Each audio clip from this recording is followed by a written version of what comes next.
I'm gonna be a real podcaster here, right? Let's zone it in here. All right.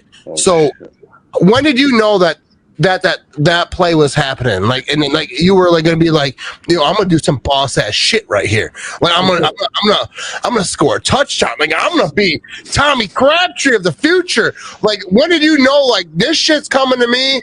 And dude, this is my time. This is my time to shine. It is me. Let's go, Mike. Packers history. Let's go. Let's go, Slocum. Let's call it. Let's call it now against the Bears primetime television. Call it now. 4th and 26, 27. I don't care what your fourth is. I want you calling it now. I want you to call it because Krabby's going to the house. I'm bringing it. I'm bringing it home. I'm leaping. I'm doing all the things. Jumping jacks. Dude, but like, sorry, I blacked out. What practice it, right? So you practice it. Yo, Mikey McCarthy. Right. Well, I'm sure you called him. You called it. Yo, give it to me. I don't need. So here's the thing, we started with that play like in training camp of that year. What was that, week 2 or 3 of that season? And we started putting that play in like in training camp. So like before we had played a preseason game, like we start putting that in, like, hey, this is a cool idea, cool concept, like, because a lot of teams, they treat extra points, field goals similar, and we were like, hey, let's run it this way.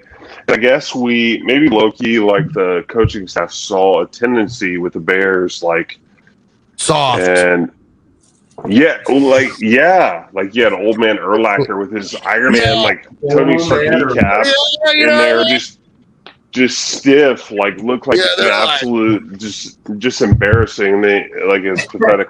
But it was like week 2 or 3, and then we're like, we dialed it in that week. We were like, hey, like good chance we can run it this week.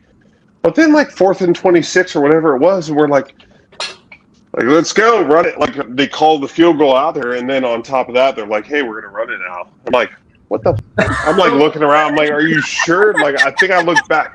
I'm looking at Mass Day. I'm looking at everybody. Like anybody who's everybody on that play. I'm like, you sure? Yeah, you got the message I got. Coach, are you sure? And sure enough, they did, and we ran it. And it's because like in a situation like that, everybody's so soft on their rush and like relaxed, and you got Urlacher out there. You got like these old heads out there. Like it was kind of a no-brainer at that point. It was easy. Like it doesn't make sense, but it does because it was like it's going to work. Nobody's out there actually trying. Yeah, they're going to where you catch people off guard. And we worked on it through training camp, like up through week 2 or 3, whatever it was. And same play every time. It was Mass Day. It was Mason with his carrying out his fake to the left. Mass Day flipping to me. We worked the flip after practice for months, for a month and a half leading up to it, and it worked. And dude, I had the easiest job on that play.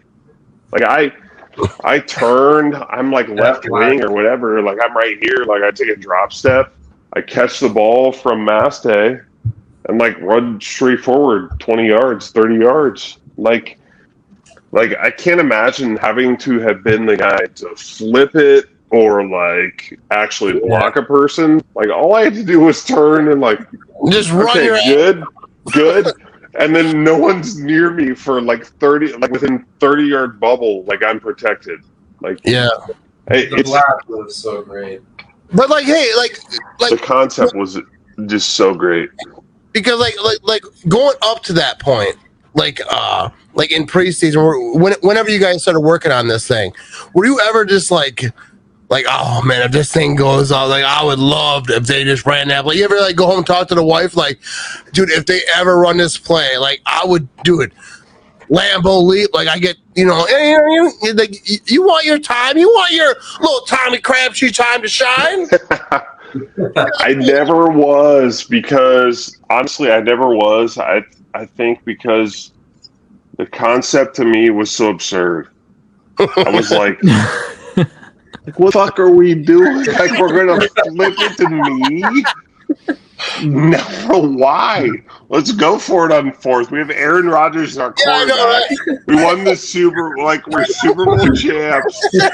Why would you flip it to me? You idiot. Don't. Like I think I gave McCarthy that look on the side. Don't. Put the guy in with that does a thing with the arm. The passer guy, put him in. Yeah, what are you doing? Him do it. There was no way. Like it's so stupid. Like I don't know, but it's so cool now. So many years later, like I really appreciate. I embrace the play a lot more now than I did, and it's probably because I'm burning through money a lot more than I did back then. Like I'm not playing football anymore. Like I'm broke. Drop a PayPal if you could. A link there, Matt, in the chat. Go fund me, bro. I embrace the play a lot more than I used to because it's like it was so absurd. Like Sean Slocum, like Mike McCarthy, like drawing this play up, and it can work, man. It worked. Like it was so perfect. Like the pit. Dude, that's a cool thing too. Like everything about it, the pitch, like just the timing, the yardage. Nobody expected it, and we ran it to perfection. Like it was such a great combination of. Go ahead, Eli. Like when was it after the game or like on the sidelines? By the time the coaching staff and everyone was like, "Holy shit, that just like worked." Did you have to wait till after the game, or was like the sideline already just electric? Because 4th and 26 to pull that off is insane. It was kind of weird. It's kind of a blur, but at the same time, it was kind of one of those deals where we're like, "Look, if they couldn't stop that, like we won." Like I want to say it was late. What was it? It was late second quarter, right? If they. And it was a tight game. Like it was 7-3, whatever it was. Yeah, that kind of broke it open. But we were like, well, shit. If they can't stop that stupid play like this late in the game, like we won on prime time. It's the Bears. Like we're good. So by the end of the game, I think we won. I don't know, 27-10 or whatever dumb Bears score it was. Like it was like oh. It was kind of a normal like Bears game, and I got interviewed. I think Peter King from SI. That's like one of my big feathers to put in my cap, or whatever that analogy is. I might have just butchered that, but he interviewed me like 20 minutes after we got off the field, and that was weird. And I don't even know. Like it was just kind of a blur. What are you even talking about right now, damn it? So, like, you're saying about me a few times, and you're saying that wasn't the highlight of your career. It was after that game. No, what? Oh, that was 100% highlight. No, I fully embrace it a lot more than I used to. Like, it was a big highlight of my career, and like I'll embrace it more because I'm done playing, and like people enjoy it. They enjoy the story, the play. Like the play is fun. Like. I don't care who you are. Like, if you're a soccer fan, basketball, like that play is just beautiful to see it develop.